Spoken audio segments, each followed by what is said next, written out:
Look up. I'm sorry, I won't be able to make it.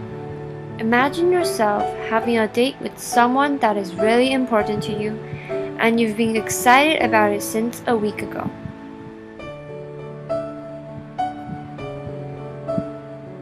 Then that certain person told you this the night before.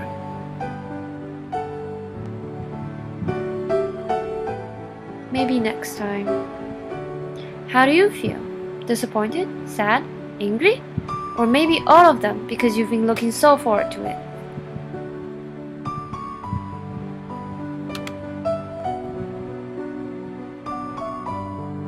Let's break up. Now imagine or reenact you and your mate broke up. It's been a month ever since then. How are you feeling?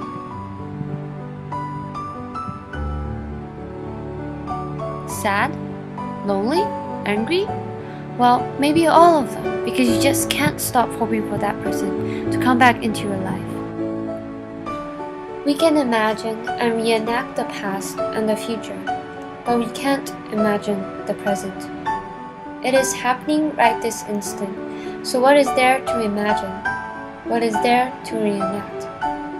I believe that we should avoid looking at the past or the future. Instead, we should try and keep looking at the present.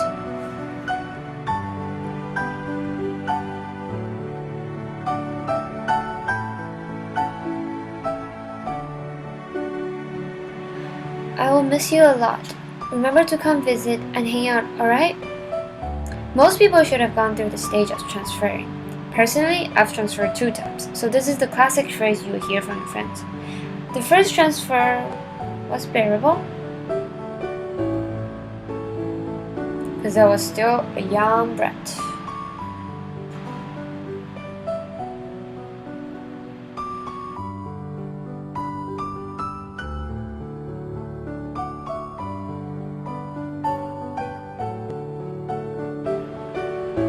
The second transfer was when I turned 7th grade. I was older by then, so it is harder for me to adjust.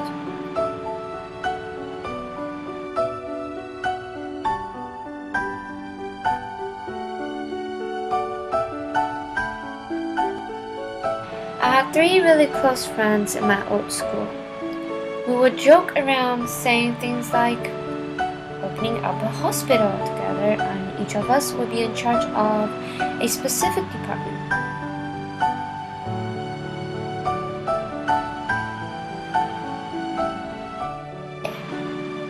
But they were my everything, and having to lead them killed me inside. The new school was nice, and the people there were nice as well.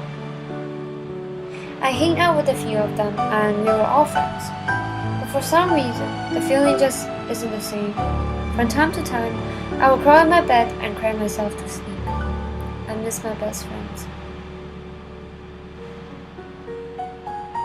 As days passed by, I felt emptier and lonelier.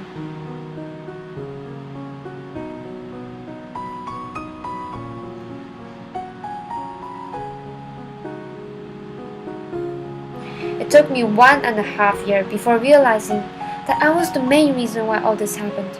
I was the one that alienated myself from them.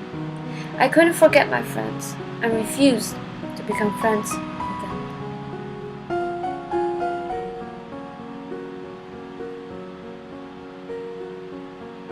Before I realized this, it was all too late. I'm just kidding. After realizing this, it felt like the clouds split open and sun rays leaked through.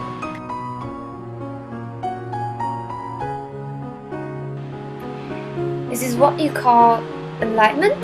Everything in my eyes looks so different. I also realized things that I've turned a blind eye to. Things took a turn, and the rest is history.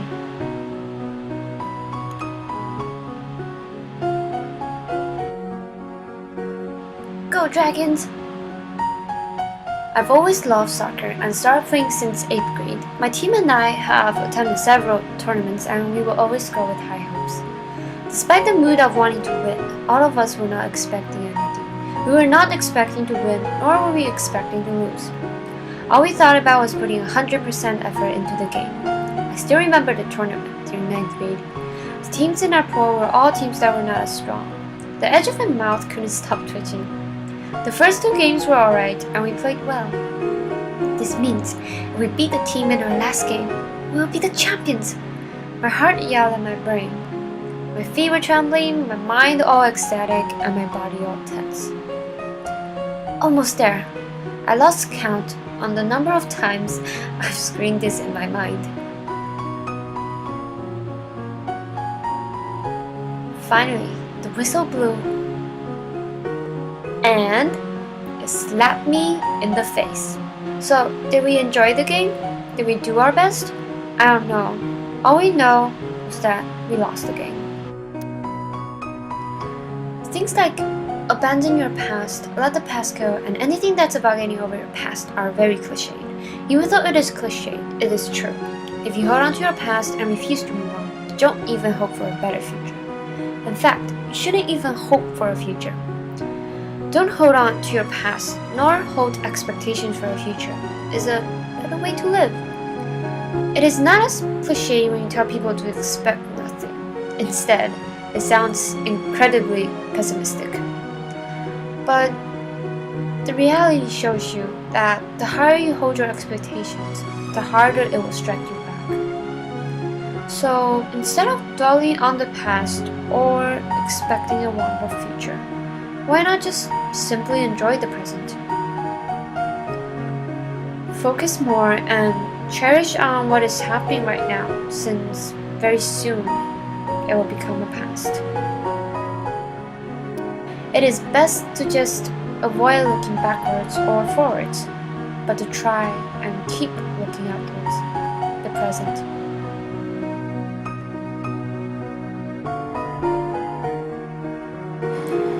This I believe.